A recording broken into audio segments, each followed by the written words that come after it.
वीरसेन तांबे, nuisance detection squad प्रमुख महानगरपालिका नागपूर।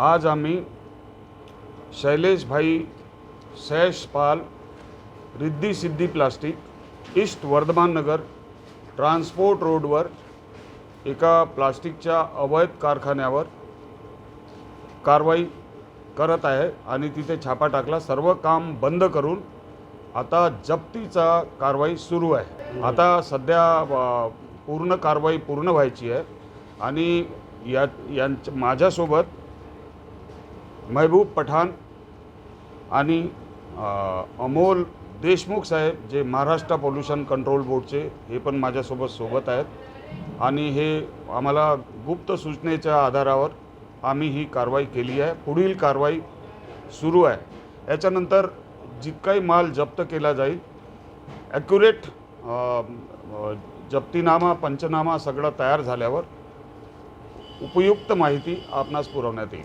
मध्ये अवैध निर्मिती 5 ते 10 वर्षापासून सुरू आहे आणि यांच्या बाहेरच्या कुलूपाला गेटला कुलूप लावलेलं होतं आणि ते म्हणजे कुणाला माहीतही पडणार नाही इतका गुप्तपणे हा कारखाना सुरू होता।